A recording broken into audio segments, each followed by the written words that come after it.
number of DNS nodes run on that physical host. Multiple questions are there. These need to be picked from deployment code.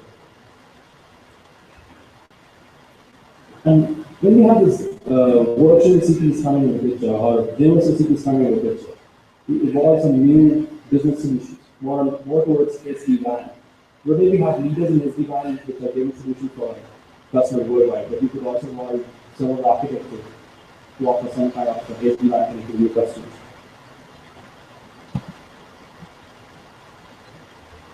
Some of the examples given in the screen are the application of very performance monitoring, where instead of going all the way to the top, some of the things to be done from all the way to the things to be dealt from physical top. So we have a DPI application there. Or the single application based security. You don't have to go all the way to the DC, all flows to be done at the top level. Or dynamic application based path selection. Make it a classical example, first type of business. It's interactive. So some DPI will still be required. You can load balance different type of connections on different service providers or different circuits. And these can take out who are the cloud providers at the back end. So they're going to be the company which something like Google, SBI, and multiple providers. You could have connectivity from your POP going out rather than from your main DC. Partner cloud application and bandwidth application, which is between two different sets of connectivity from a DSL or from a 3G or LTE perspective. So this helps you roll out faster remote sites, faster branch, even before physical connectivity is there in the first place. Now looking at service control gateway for provisioning and service change in a mobility environment. There are various limitations when you have to insert a new service or launch a new service in a mobile architecture, mobile mobility architecture, when there were load balancers, mapping, the application filtering, DPI, DBH. So if you have to have a new service launched, like a new type of broadband plans, you had to do manual provisioning. It was too tedious, went into over-provisioning scenarios, didn't have simple tenant isolation scenarios. It led to inefficiency. What if it was automated from a policy and orchestration standpoint, not as global control, or some of the automation standards? So the service control is physically hardware can tie up all your physical virtual chain of various virtual instances or some physical instances by having a right policy engine and a result control over it. So southbound could be different kind of protocols. Northbound could be different kind of protocols towards your OSs, PSs. Over here, the important aspect is it's automated. So here you have custom flows in custom kind of provisioning and for various type of subscribers, or adapt to various scenarios in real time, rather than having a manual way of provisioning or deprovisioning a service. It gives you the flexibility of launching new services as well as optimizing existing services. So, in a unified NFV and SDN architecture for a business as well as mobility scenario, this would be a baseline architecture. We have a telco DC,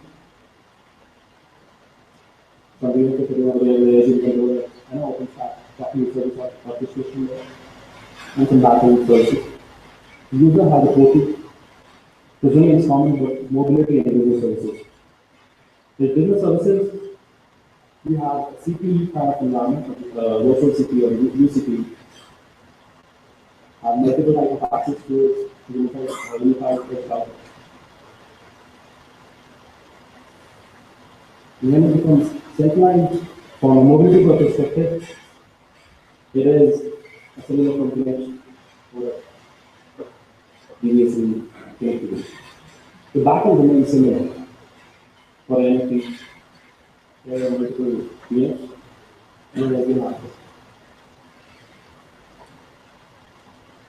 So the potential benefits of automation and virtualization, some of them are faster time to market, reusing your COTS hardware, philosophy of service scale. These are available providers who work with the big lack of faith, and to help you to have a profitability grow higher without repeating it. Because virtual recruit suggests is now getting more and more robots and various similar routing solutions from where as NLP algorithms in market. Key takeaways is you have the scale of you can have the scale of where 2.0 companies to be played with. Something like Google does scale is there. You can do that with your NLP within market. And automation becomes a key factor over there. Like, you want to do something which is not possible within existing physical hardware architecture. Now, the marketing teams can roll out plans real fast, and the CEOs can see more faster monetization of revenue with these architectures. So with this, I come to conclude the session. Any questions?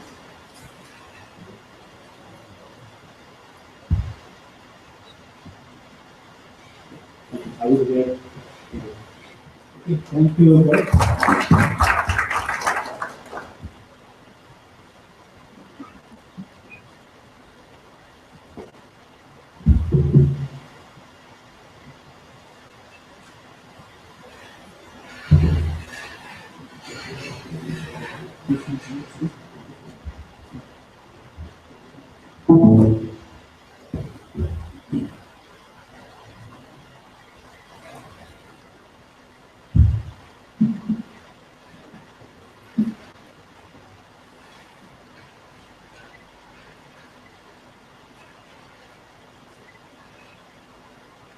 We have a small change in the program. So instead of Ramon's cloud computing in emerging markets, so we're going to bring forth the presentation by Nisha Timilsina on the Nepal stock market and the materialization.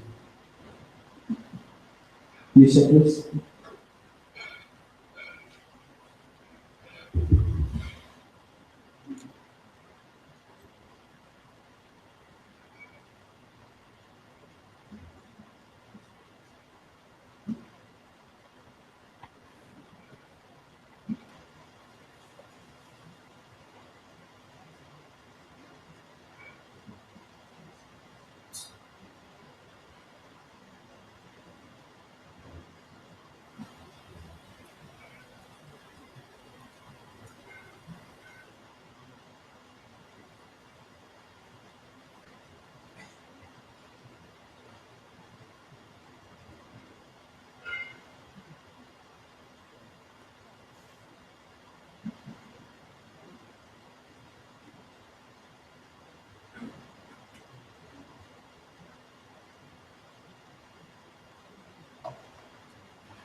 Hello, good afternoon. I'm Nisha Timilsina. Today I'm here as a local fellow. I'm going to present today about the Nepal stock market and demutualization as I'm representing today for Nepal Stock Exchange and one and only stock market in Nepal. So let's begin. First of all, I would like to start with the stock market. What actually the stock market is? Uh, Basically, stock market is a common platform for buying and selling of shares. Um, Normally, most public limited companies have investors who hold their investments in common shares. There is a small unit of account for various investments such as stocks, mutual funds, etc. I would like to share if someone holds shares of a certain company, that means that person has invested in that particular company. So ultimately, this common platform is called stock market.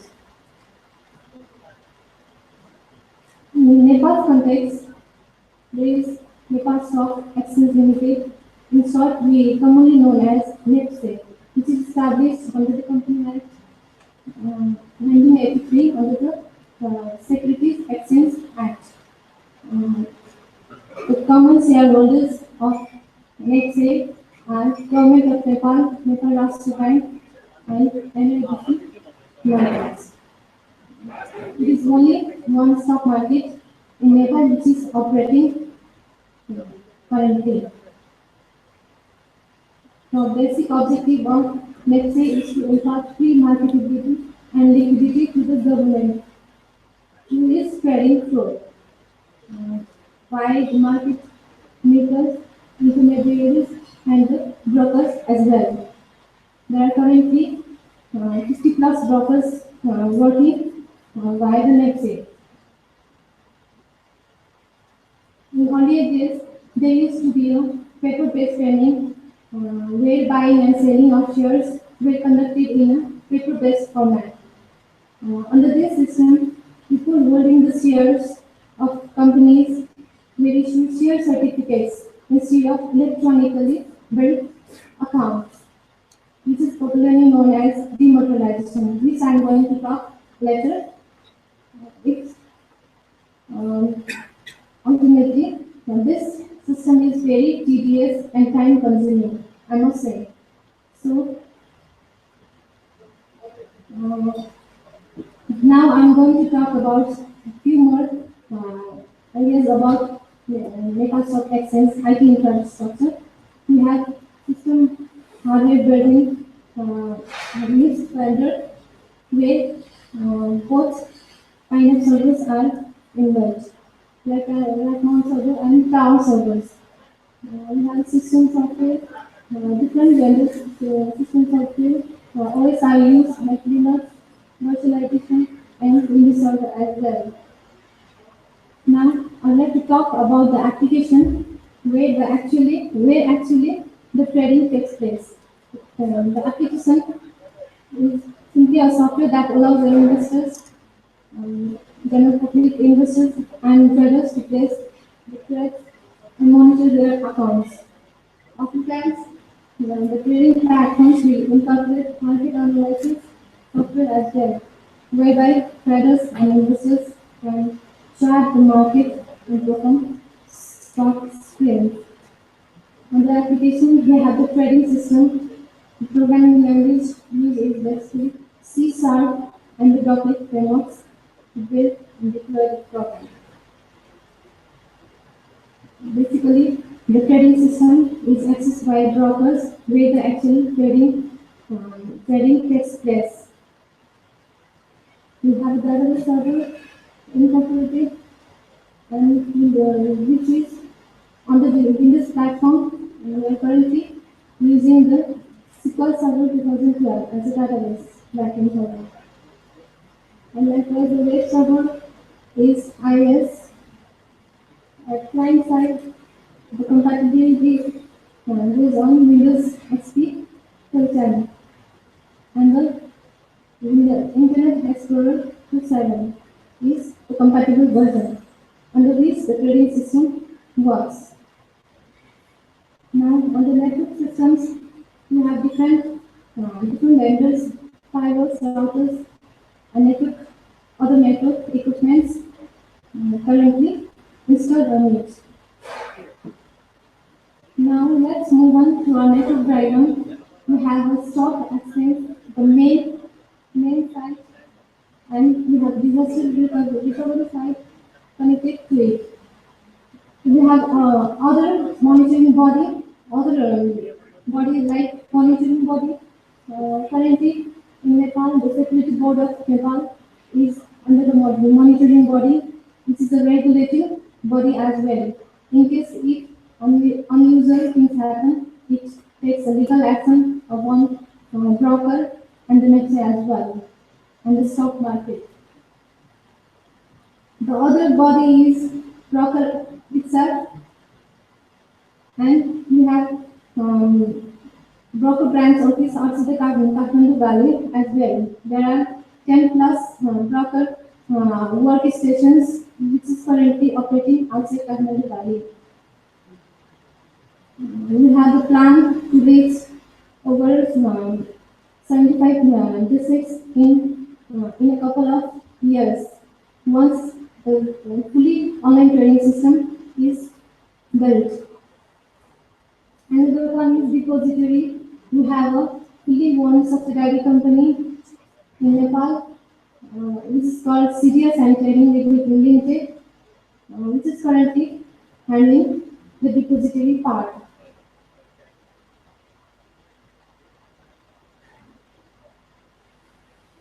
Talking about the implementation part, we have application parallel, incorporated in the DR sites. While we do not have sufficient security mechanisms, but, uh, as we are moving onto the online basis learning system, which I'm going to talk in later slides.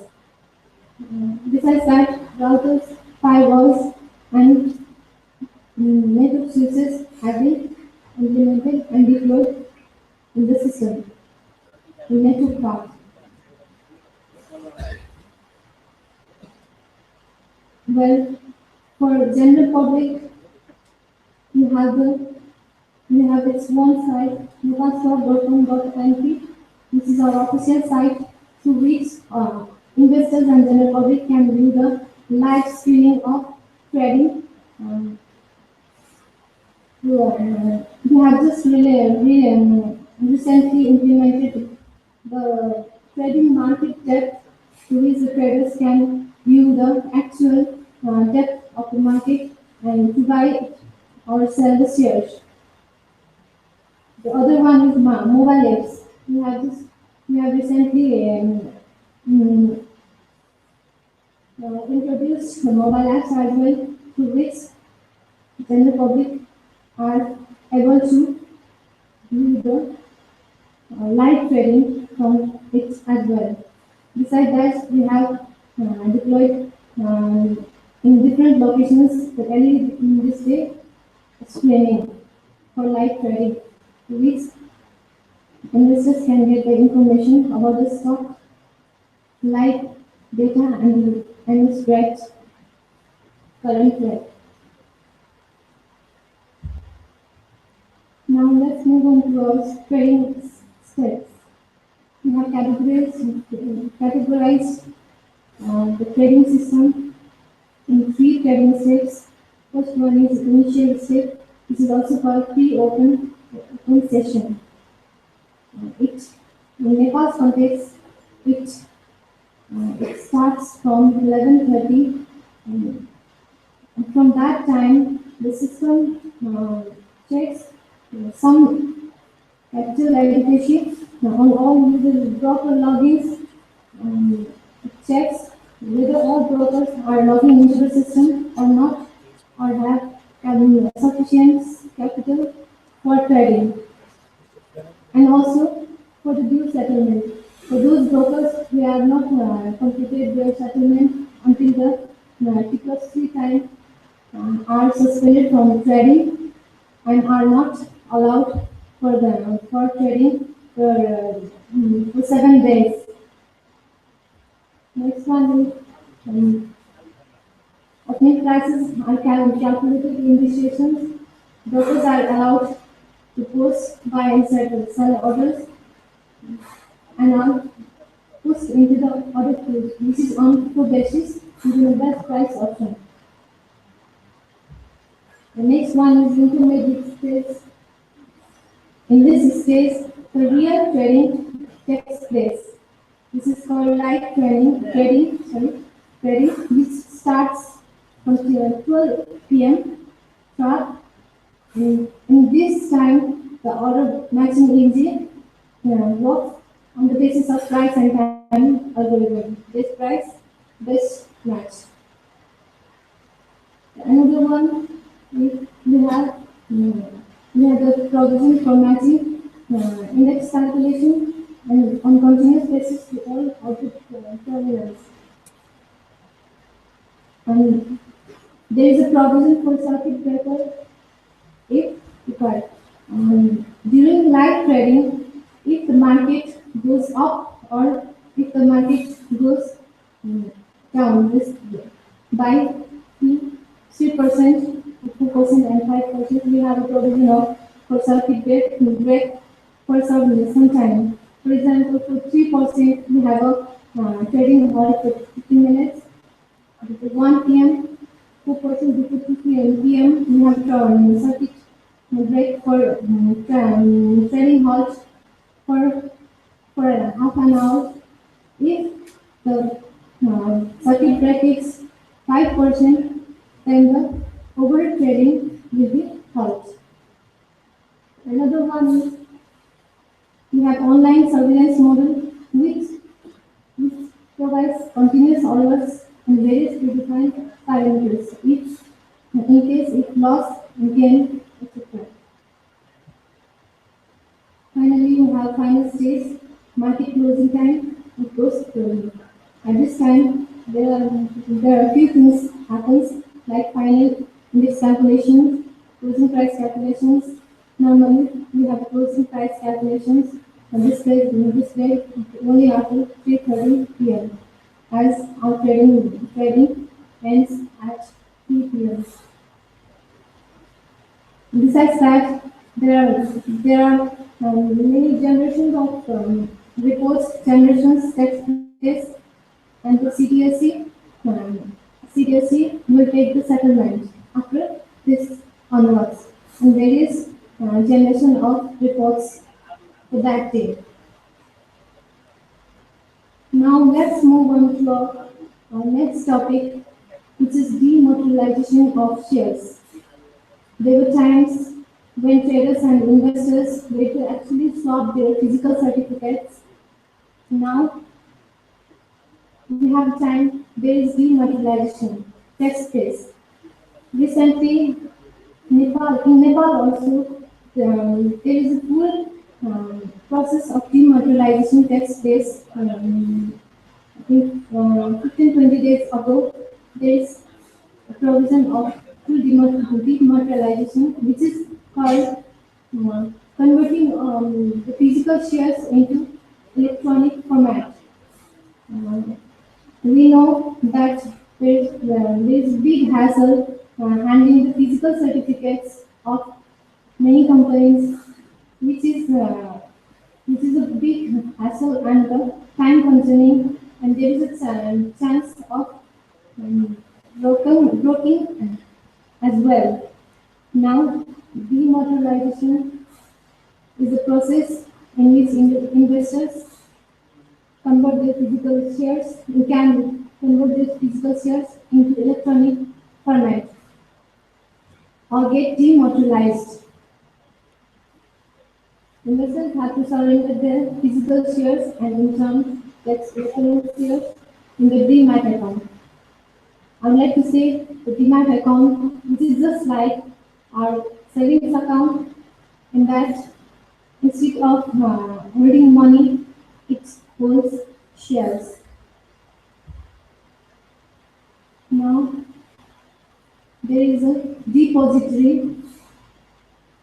Well, depository in Nepal is the CDS and Trading Limited, which is the subsidiary company of Nestle, which is looking after it. DP. Now another one is DP.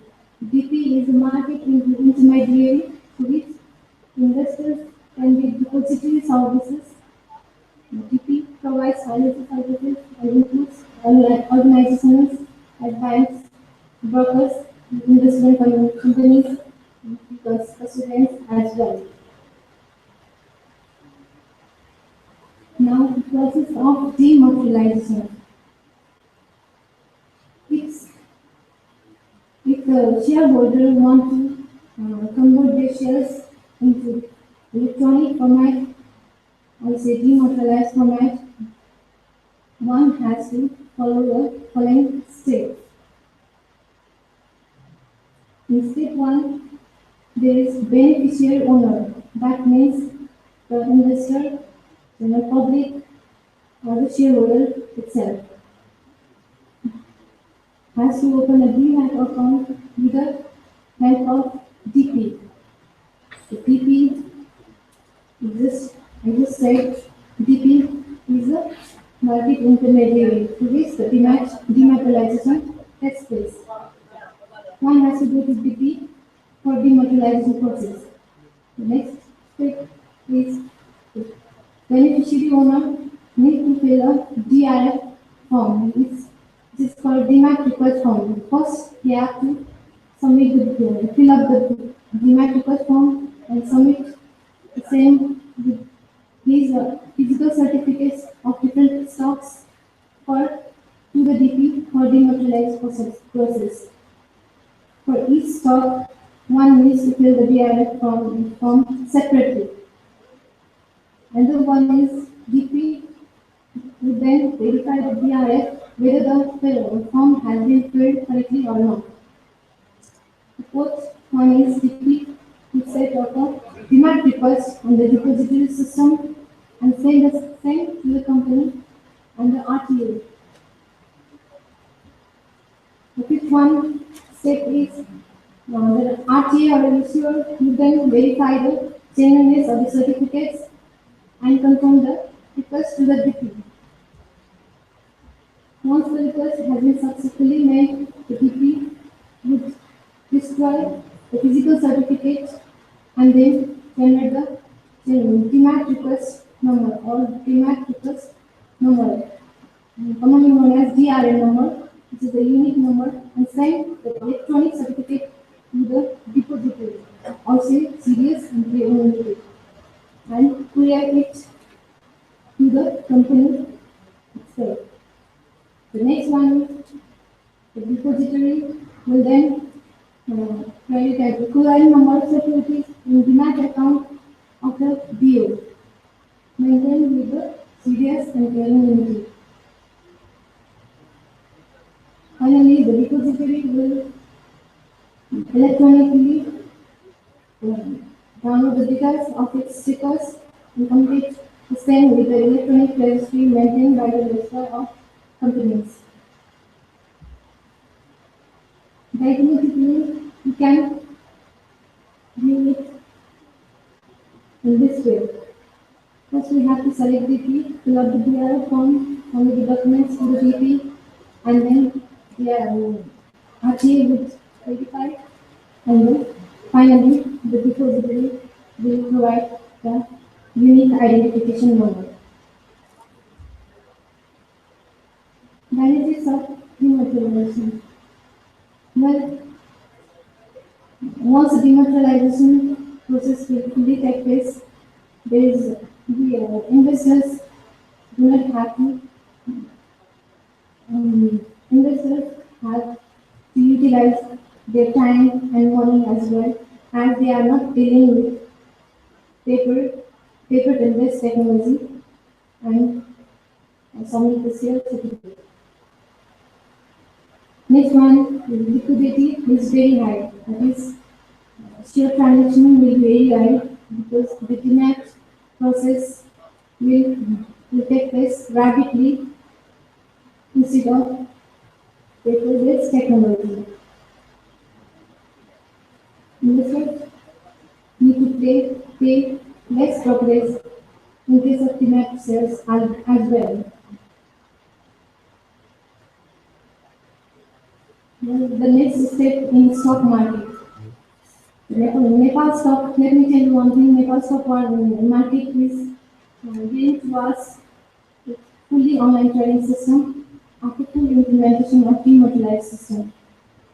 I think in a couple of years, investors, traders will have the opportunity to trade in the stock market by online, which will be introducing quite quickly.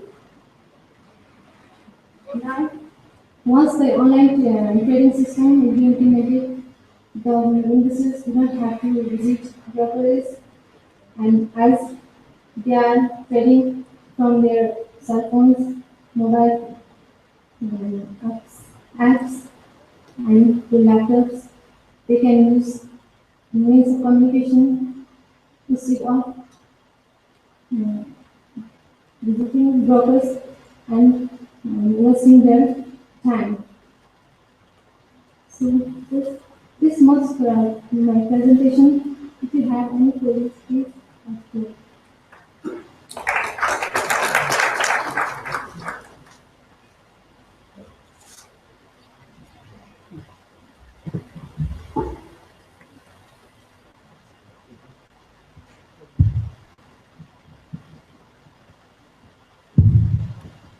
Thank you. That was a very interesting talk. I have a question about the way you source, you buy your network for the exchange. Do you choose a single vendor or do you choose many vendors, many suppliers? Sorry, I'm not getting it. Okay, so do you buy the network equipment?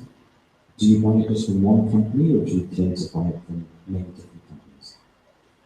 Currently, there is not high and fast rules for this, as we are giving multi-vendors. So once we have an trading system, there will be fixed rules uh, by the government. But these days we are not dealing, we are dealing with multiple vendors. Anymore?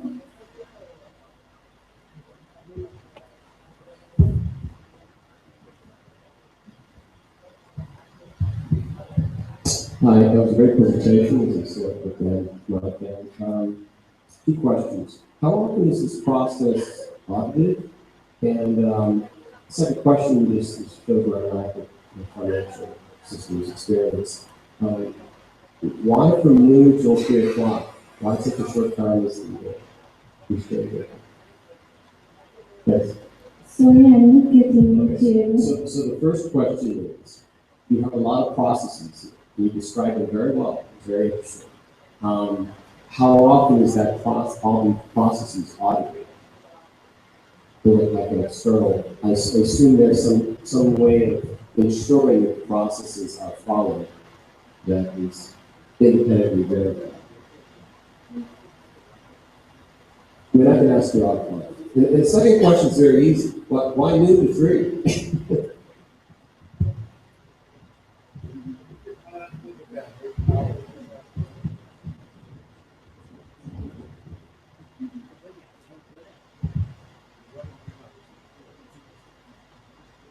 Yes, we do have one. Hmm.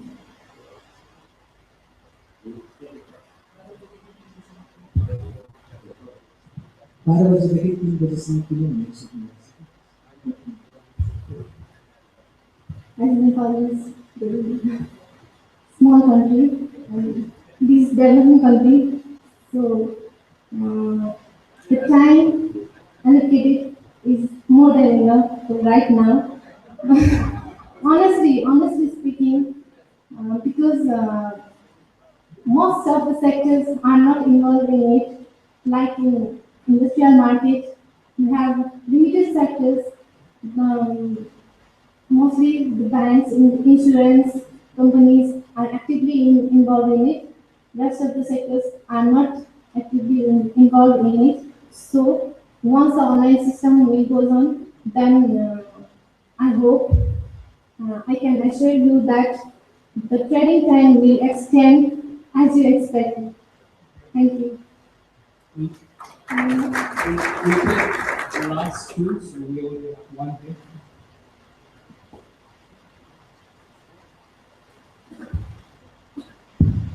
So you are evolving the processes of the training. So Let me tell you, are you employing any peer-to-peer techniques, which is smart contract-based techniques for the trading, for automating the processes? Like you are dematerializing the assets, right?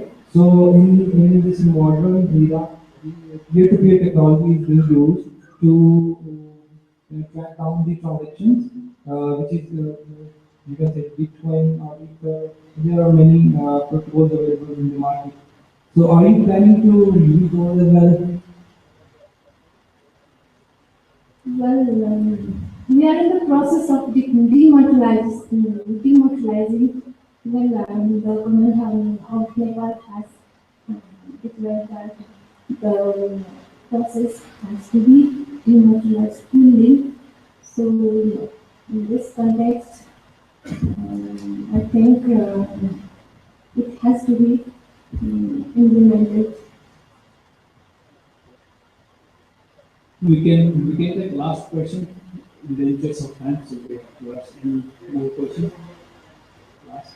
No, if not, thank you, Nisha. Thank you very much.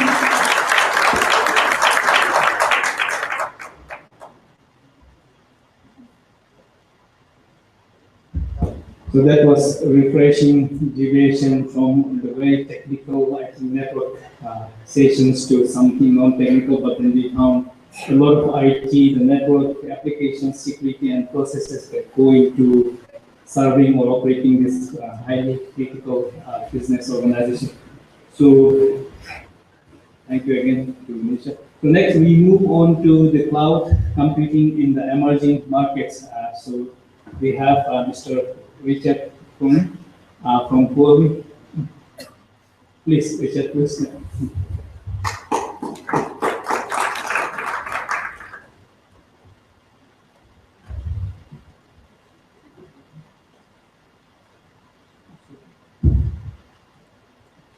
Uh, Sincere approach. So it's Raymond Kuhn. Sorry, I got mixed up with the next speaker who is coming up. So extremely sorry. Sorry, Raymond. No. It's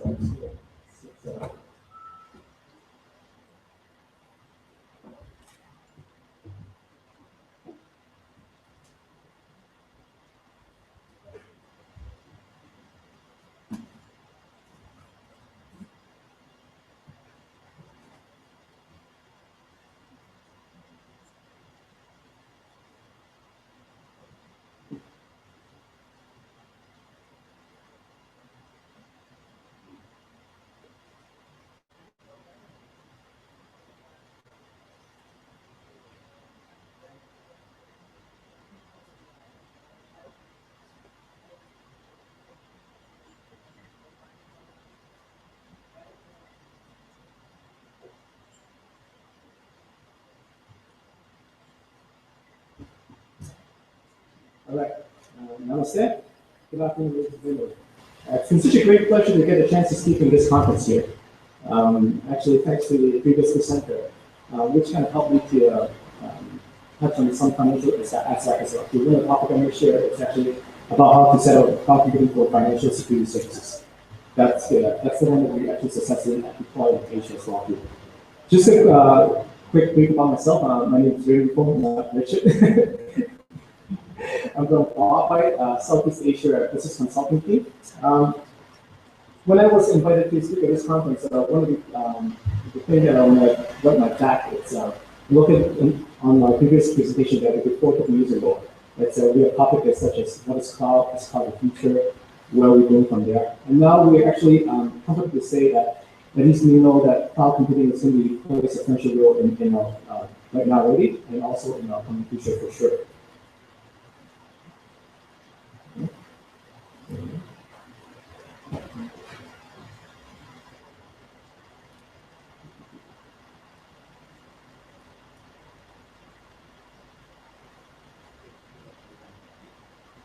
So, cloud transformations. One thing that I want to talk to you about today is something a little bit more that we touched on. We would have experience that when we showed some frameworks that when we build operators. How we're going to help operators to identify their challenges and how we help them to expand into local markets and how we help them to deploy on some cloud market services as well.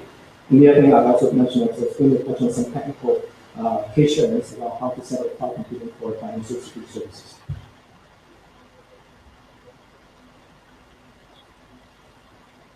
So the challenges and approach.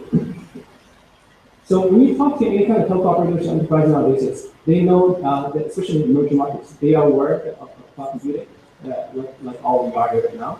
But often, if you ask them a couple of years ago, they'll ask you why they need to create a cloud. And nowadays, if you talk to them, they'll tell you how. Telco operators, they are aware they need to go there, but they lack the resource and they lack the time and also maybe market insights to help to identify how we can achieve cloud computing, how they can actually increase the revenue from that point onward. So our approach is quite straightforward. Of course, we use all kinds of different market insights from different industries, or even from the country specific, and then we get all the station levels in place, and then of course we show them some impact in P&L. After we set a hypothesis for the P&L first, and then we go back to really study market sizing. When I talk about market sizing, we really study the specific country and specific industry that targeted for the telco operators. And then we communicate back to the station levels, and then after we've got all that insight agrees, and then we go back to the drawing board and then we do solution design.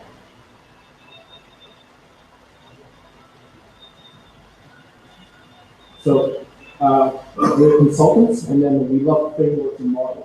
This is we call 9 key building blocks. We use this to apply for most of the cloud transformations that we do. This is actually for cloud transformations for telco operators, but in my opinion, this is actually much more than just for telco operators. We actually think it can be applied for any kind of business consulting model, especially for IT services as well too. In the best interest of time, I cannot share all 9 of them. I can only focus on 5, but we think it's a little bit more interesting for you. So the upcoming few slides I'm going to do is I'm going to apply a real case study that we deployed in Southeast Asia for one of the telco operators, and then how we apply these 9 key building blocks, 5 that we're going to talk about today, and then how we're helping succeed. First thing, organizations.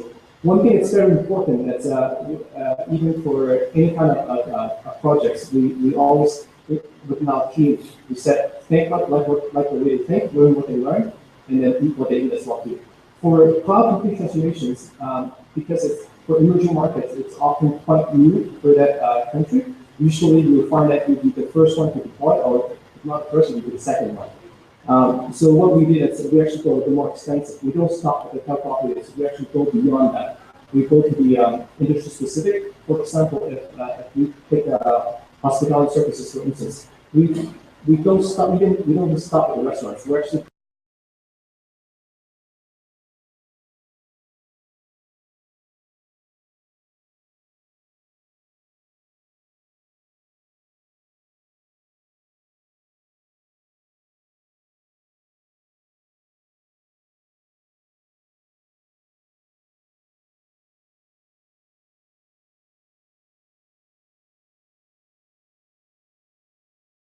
that we are there for them to grow with the business as well too. Also, the other thing is when you do any kind of this kind of projects, you have to have engagement from the 6 levels that change. It's not necessarily always a smooth ride.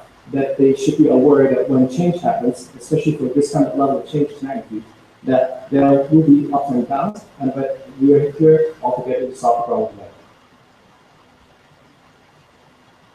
Now that we get all the endorsement, and then we do all the interviews, we do customer segmentations. For cloud transformations, because for telco, it extends, it's not only just one industry, it extends in all, basically the whole economy. So before we actually sit down and identify what industry does what and so forth, we actually go study the whole economy first. We study the IT spending and also the GDP versus the GDP, and also versus the market revenue as well too. For instance, we'll take samples from hospitality, transportation, government, education, and so forth. And then we map it back against the hypothesis for their marketing strategy and see how far are they from their current approach. And then we take all that, and then we review it, and then we pick some industry that's much more prone for any kind of technology changes. So, for instance, we would always want to pick some industry that will really change, quick turnaround, also the big confidence for the hypothesis that you can use cloud service to do revenue for that. One example I definitely should never do is that you should never pick any banking industry as your first pilot partner. As well, the banking fraud and those stringent requirements that we can talk about later as well. So implementations. When we sit down to have a conversation with senior management, one thing that you want to emphasize with the senior management is not only to help them to find their strengths, but also help them find their weaknesses. The thing is, this is a very sensitive topic, but if you have a conversation with the senior management at the beginning, then this goes a long way. What I'm trying to say is, you help them find partners, which you can help them to potential partner with. Basically, you're playing Tinder on a commercial scale. You find them off a list of partners, and then to match with their weaknesses, and then you grow with them. We also emphasize internally we don't only just want to do one business, we want to grow with the customers. Their success is actually so important to us that we strengthen all the time. Business models. When we come down to business models, as I said before, in emerging markets, often we'll be one of the first players to deploy. Having said that, you can't really directly model any kind of markets that neighbors to you. To do that, so you have to be very flexible. You communicate with the senior management that we have to change all the time in order to test the market and see what it is. One thing I also stress enough is that you should never engage in any price war, especially in emerging markets. Pricing is super sensitive, but on the other hand, once you engage in price war, it's almost like a no turning back. When you drop the price, it's very hard to go back. So, but although premium is also always a good marketing tool to get to gain the market share again, but you should only free to some extent, and then you have to entice them to actually steer them into this different model to do. Okay, as you go up with subscription to small people. The other one stresses for this model is a POC, proof of concept. One thing about POC is many enterprises users or even different kind of SMBs as well too. They want to have a taste of cloud computer services, but they are not ready for commitment yet. So when you do POC for any customers, it is very important to actually have the commitment from the national level that they're willing to change.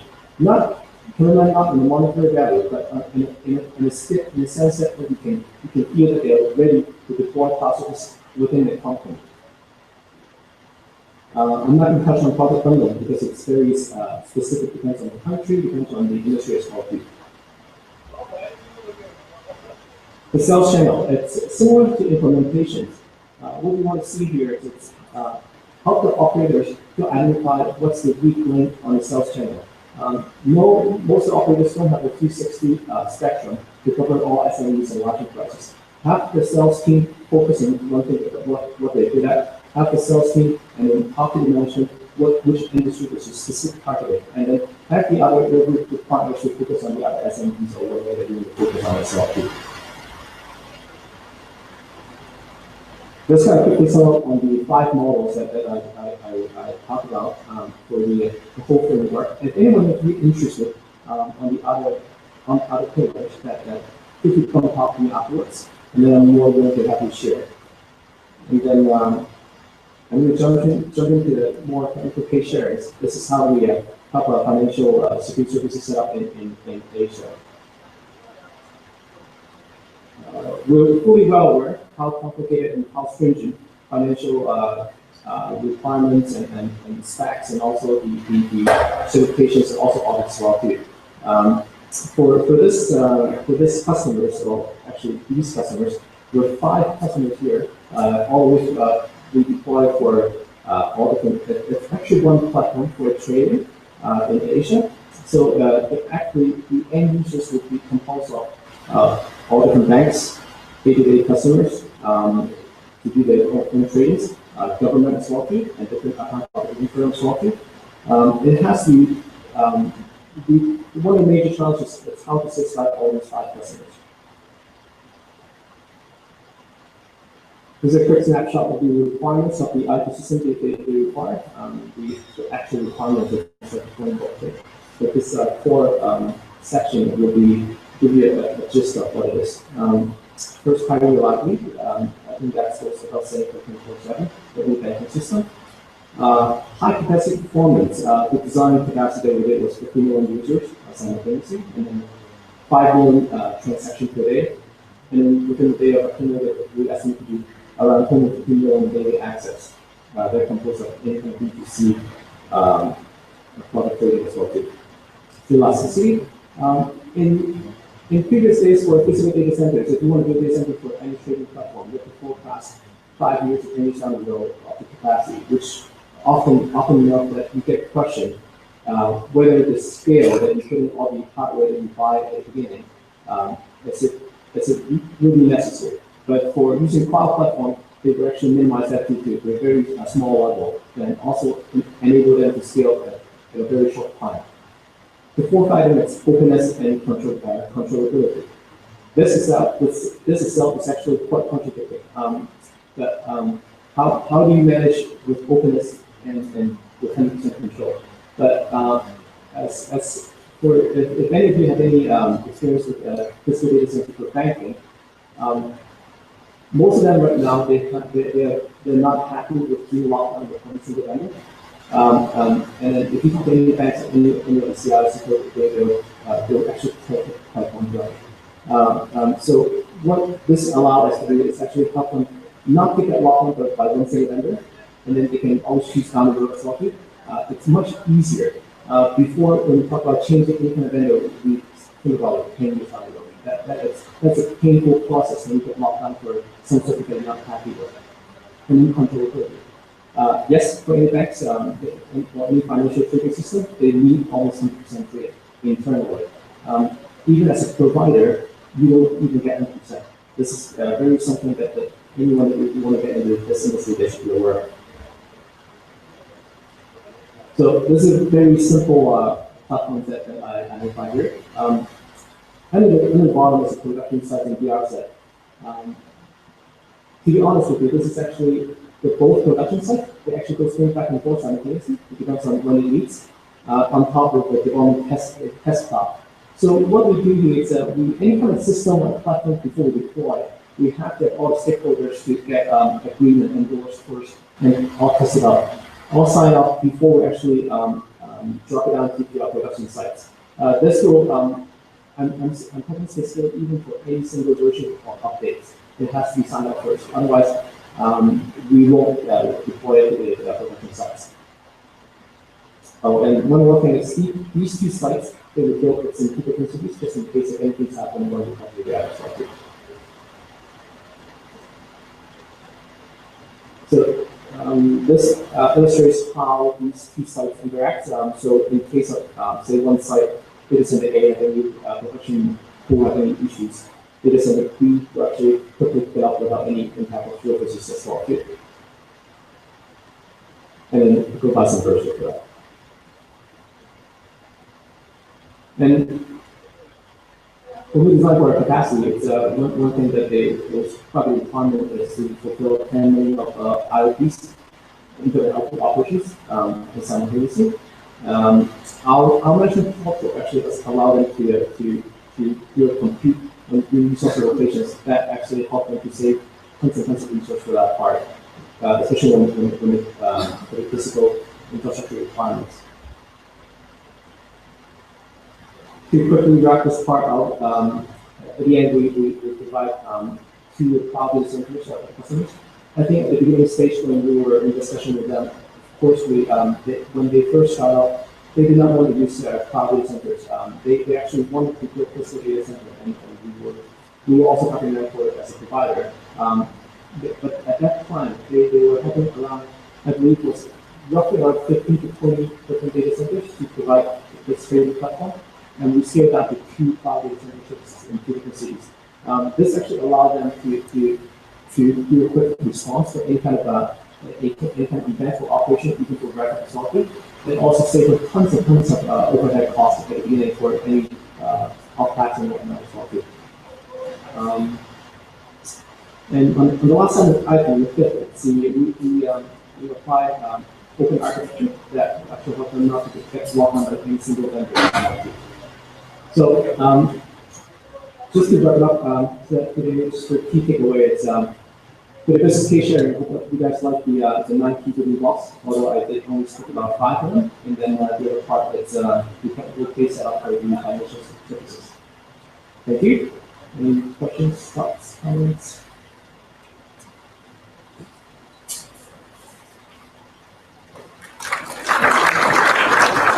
Thank you. Thank you, Rem.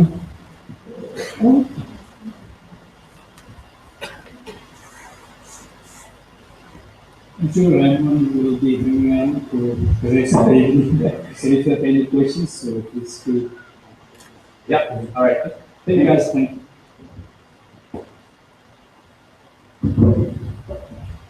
So the last session for the last, so the topic for this session is the I Can Talk, the state of global DNS SEC by Richard Lamb.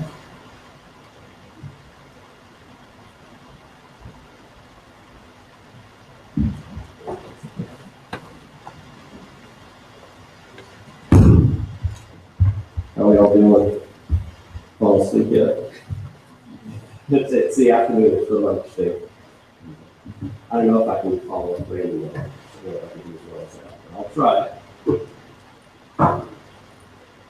So I'm going to try to pick up on one of the goals, if you will, that the minister talked about this morning. ICTs for development. We've heard all that before. I could go as deep as you want, technically. I think I'm going to try to keep this. No, it should be able to bring this up. That's it. That's it.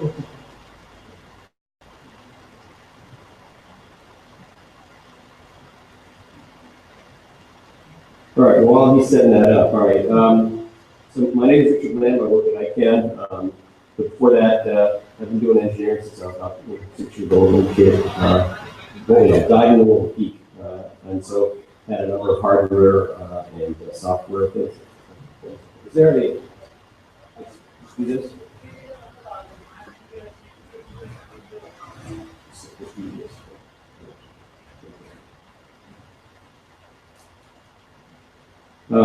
So.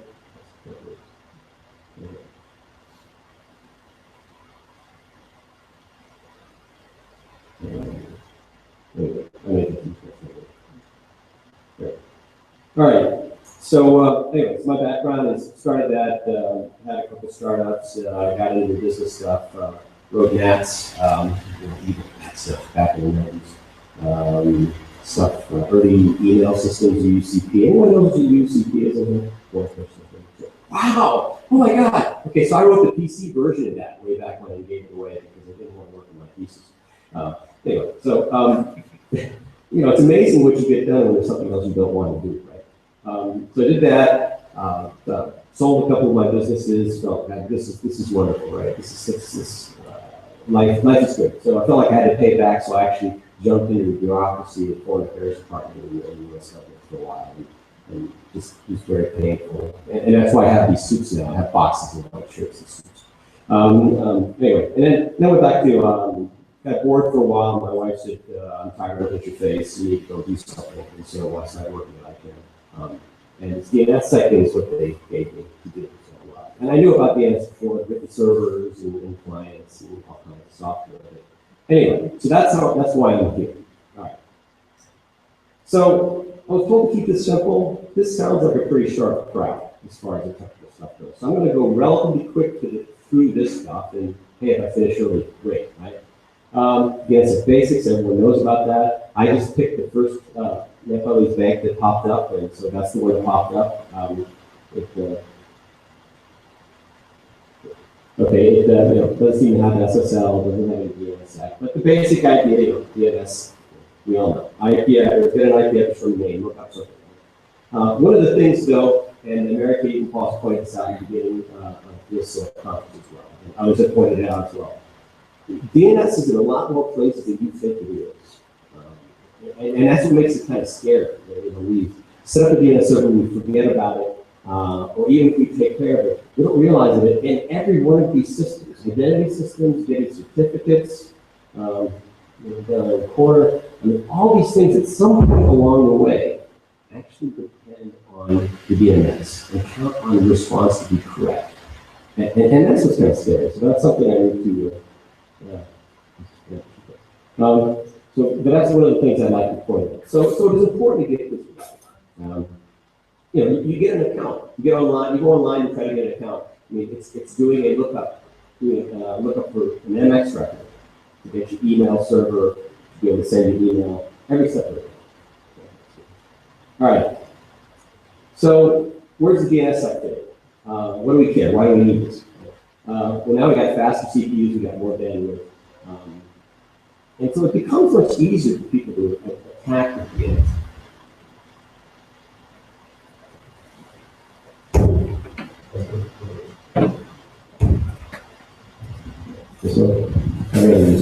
All right, so it's become much easier to screw with the DNS.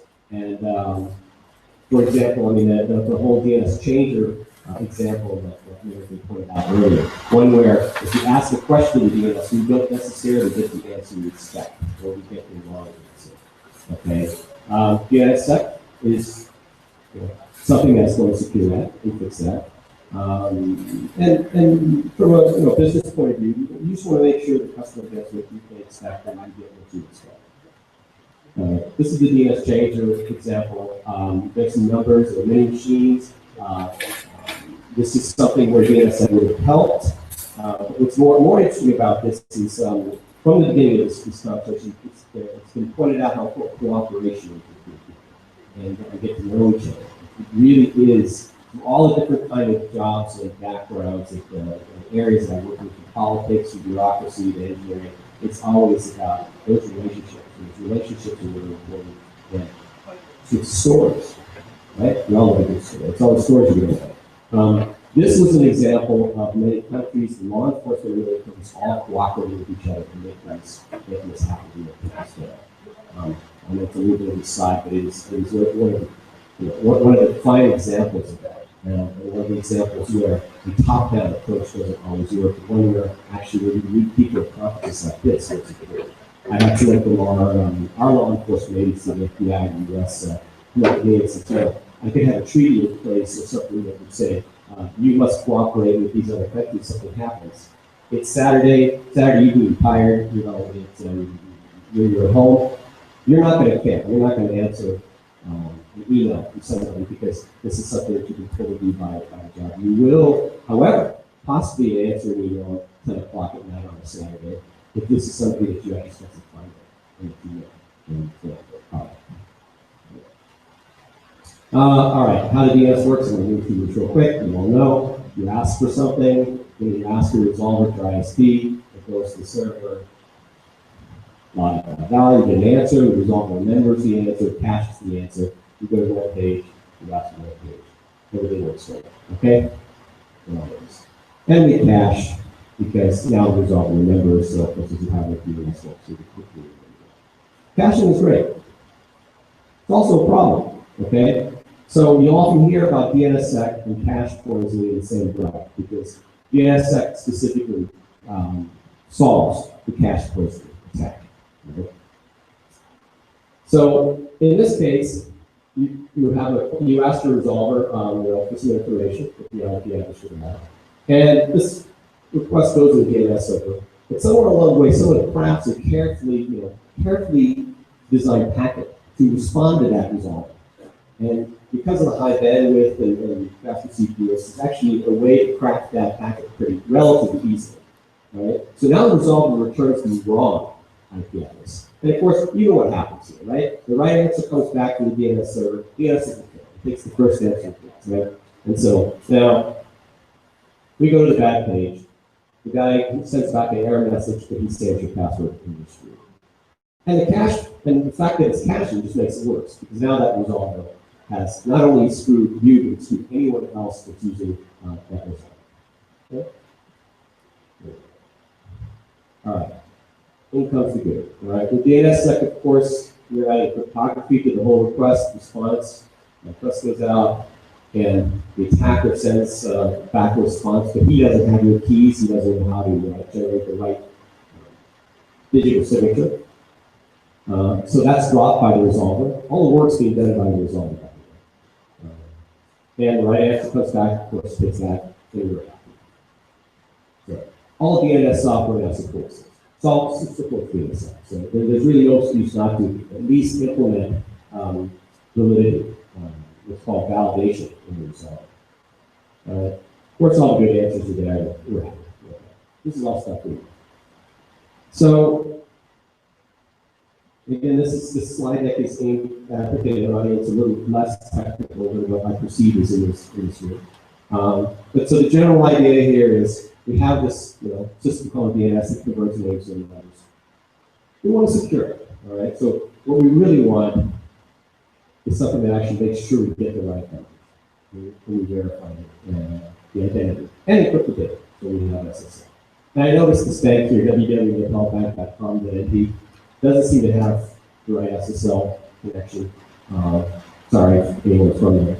Doesn't seem right. If you try to go to the SSL version of that, you end up someplace completely different. And of course, does not have the DNS deployed.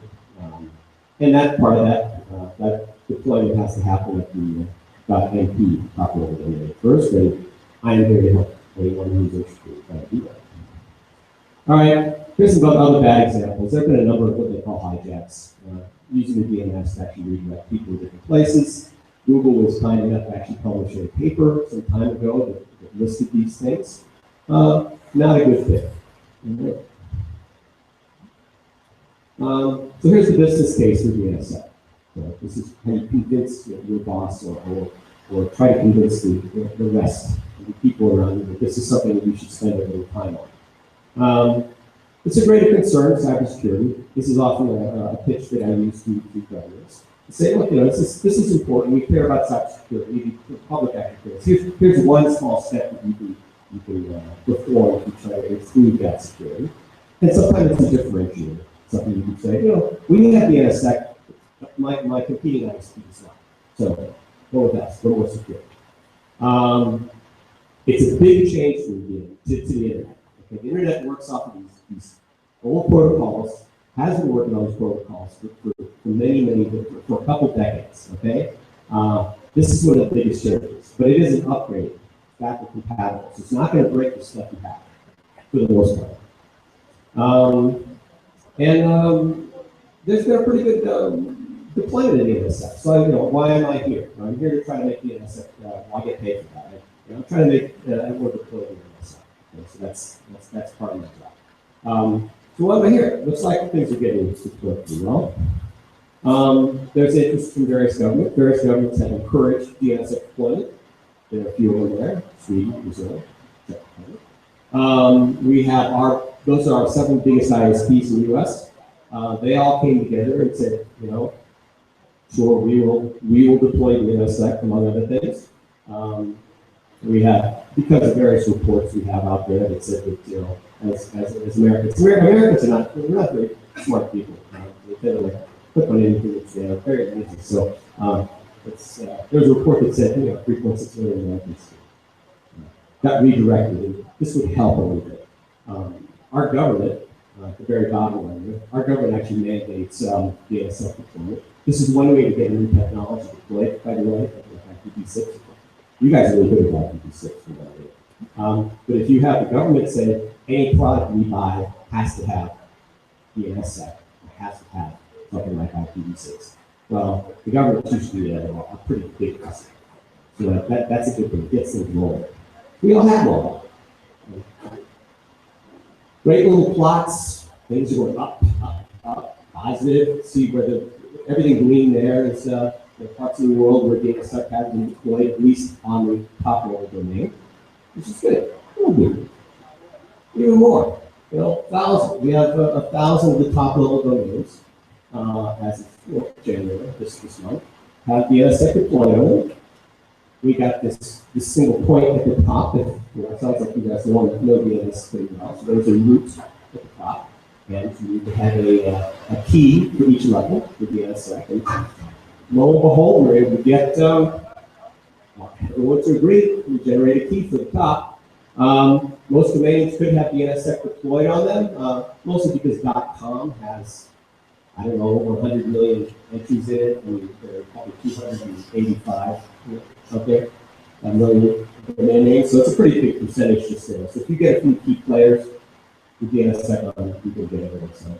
So we have a requirement, and for new GTLDs like .id or .stories, .log, and our ISPs are supporting it more and more.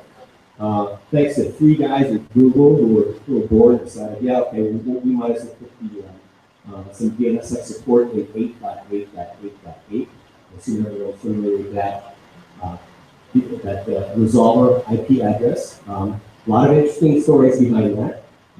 Some of the protests in Turkey, for example, when the government tried to start shutting things down.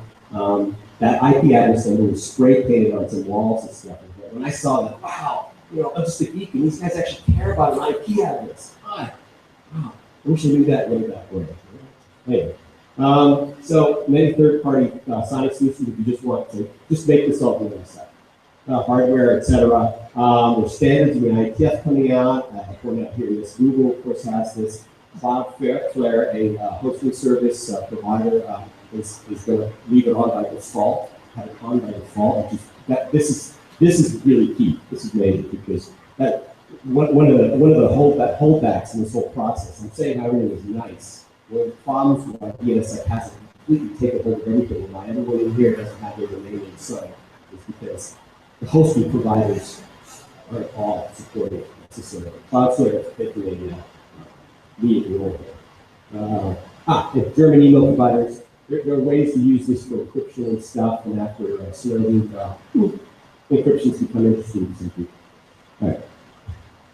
But it's only deployed on 2, maybe 3% at this point. 3% of the domain. Google.com is not set up.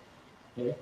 Yandex.com is, or Comcast.com. A few are, but very, very small percent, relative to the 250 million domain names or whatever. There are plenty of reasons to do this. We have DNS changer, we have attacks. There's so many cool things that can come out of this. Great new solutions that can come out of this. Okay? Why isn't this being deployed? This is what I hear, Not enough IT departments know about it. So if I go to a big auto manufacturer and IT department and I talk to the guys, I do talk to them. They say, yeah, we know what it is. Okay? But we have so many other security problems. This is just the second point is a lot of times if you go on the web and you type DNSSEC, you sometimes get some, not only bad press, but you get people that just have a bad taste in their mouth because they try to be disabled. That's a little bit of awful as far as not going out there and actually trying to, when I say my fault, engineers, not going out there and actually trying to make this easy for people. And then a lot of times, because the first two are true, you go to some place like to buy a domain name and say, I want this DNSSEC sign. And they say, DNSSEC who? I have no idea what that is. So there's a little bit of a chicken and egg problem, but we did. So, that's good.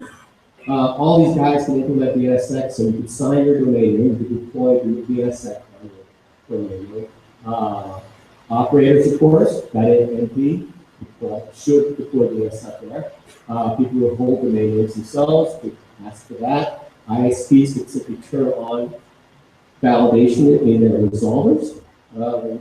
You can offer hosting providers, I think this is key, you can offer signing services to their customers. They can just check a box and maybe pay a little extra or whatever, maybe differentiate themselves. And of course, this is a million. And okay, these are things that the companies do with users. So let's get into it. The fact that we only have 2% or 3% of the domain names signed, this sounds like, why should I care about DNSSEC? Right? This is a user proposition. I've had a couple startups, right? So I'm very driven by ICPs to develop my development. Okay, right? So I smell opportunity, absolutely. And why? I'm going to quote here, this is Vince Cerf, he was at one of the, they're called key ceremonies, I know that's SANOG27. It's a ceremony where you generate this key, so we generated this root key for all of DNS, the DNS site. Well, he's actually one of the guys that was there to participate. There's more happened here than meets the eye. Okay? So, the first slide I had with all the various things that depended on DNS. And they already depend on it. A lot of people count on the DNS to deliver the mail properly, to give them the correct info.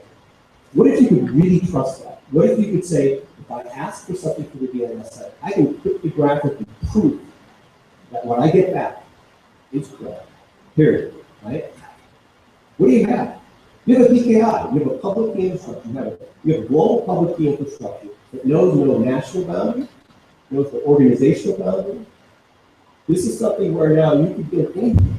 I can have a Google ID and walk into Microsoft, and they could verify two entities. I'm just trying to pick two entities. Okay? They could verify, in fact, iOS or SANOG by using some sort of a global PKI. So they don't do that, but I'm trying to show that as a. And so this is why I do this, and this is why I keep working in this area. I'm one of the dreamers.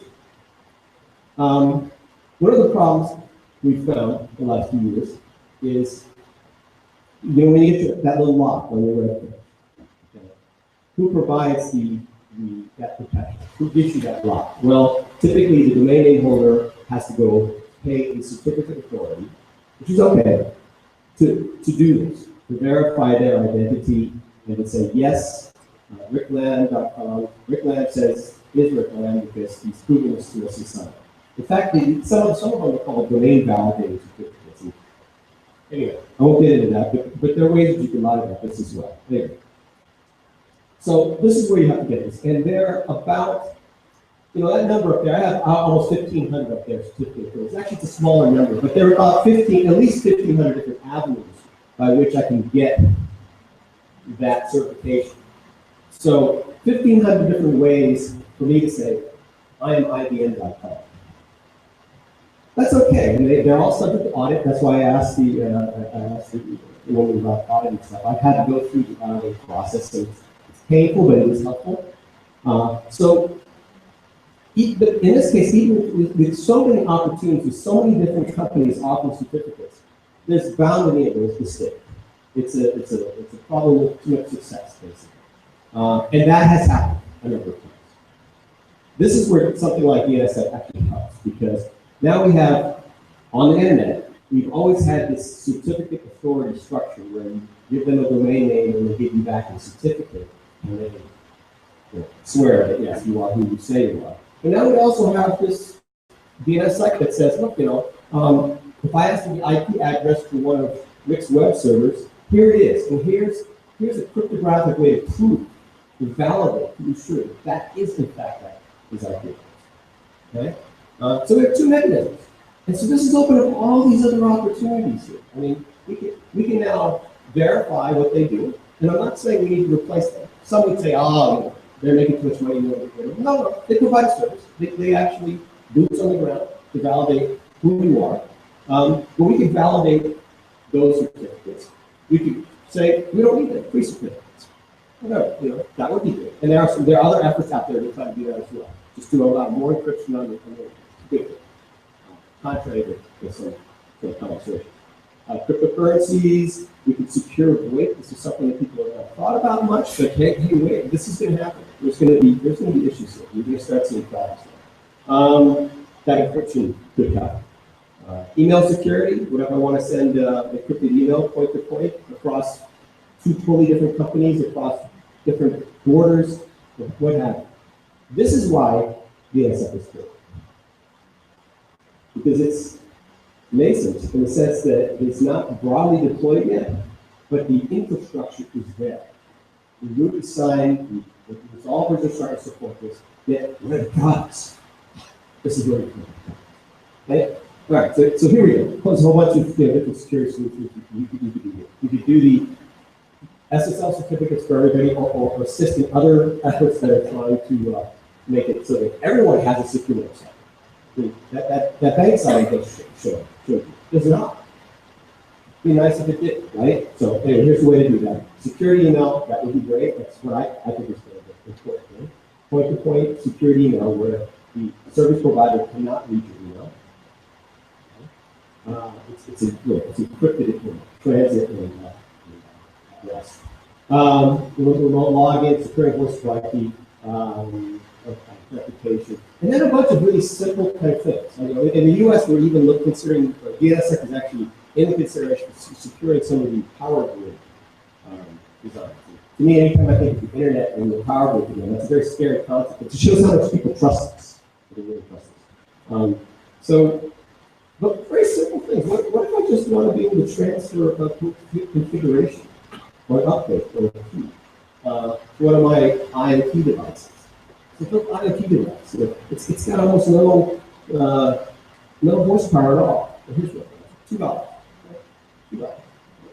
It's got a wide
the gentleman described, we don't usually gas the curtain, we just oscillate back and forth. This is a little bit outside the nuclear blast zone of Washington, D.C.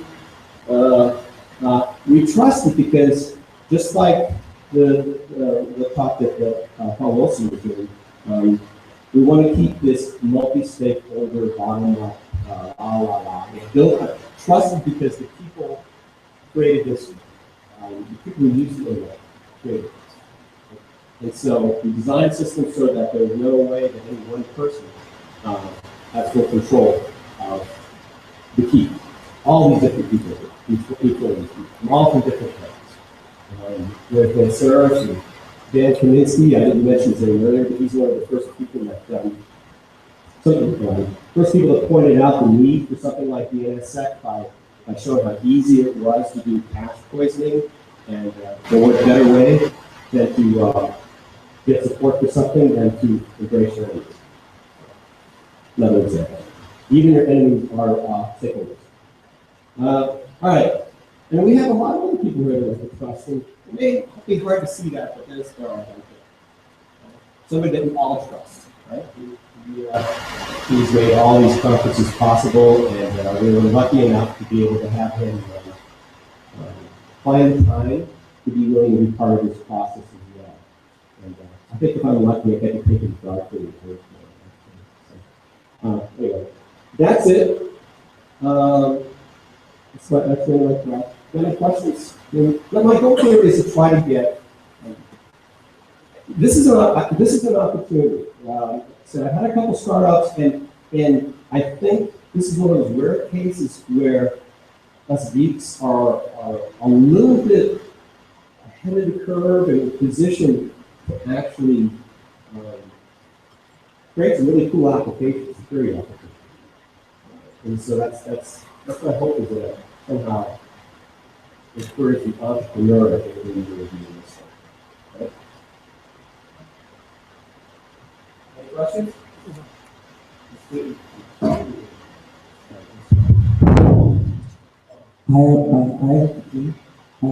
Let's say I have a company and my company domain is XYZ.com. Yeah. I registered my domain with Google. Yeah. Then I purchased the certificate from registry, a wildcard certificate, you can see. Then I choose my local country provider, ISP provider to host my DNS, my domain. Host your DNS. As a name server. Yeah. Typing as a name. Then I provide that name server to GoDaddy for publishing my domain. Now, my provider has to implement the DNS, and I have to give my certificate to that provider. Not your certificate. Your certificate is your certificate. Those are two separate channels of trust. Okay. The certificate is for the domain lock. The NSEC is to secure the domain. So they're two completely separate ones. In your case, all you should have to do is ask your hosting provider to provide the NSEC, to sign your domain. Now the problem is, not everyone does that now. Actually, in fact, very few, somebody maybe like Cloudflare or a very small number, do this. If you've got GoDaddy, it's safe. So if you bought your domain name from GoDaddy, I think it's very expensive. You check a box or something, they do all this work. They handle the keys. Now, of course, if you have a high security site or you wanted to control this, just like your certificate, if you have the private key to your certificate, I think you could do the DNS site yourself as well. But I understand for the majority of the customers and people, they're just going to say, I just want to check the box. Okay? So this is where you have to go. And this is where I'm hoping that you will ask your hosting provider this question. They'll probably say, huh? But if enough of you ask this, that'll happen. Okay? Okay. Any other questions? Anyone got any bright ideas they want to go file a patent on it? No? Oh, we got one more question here.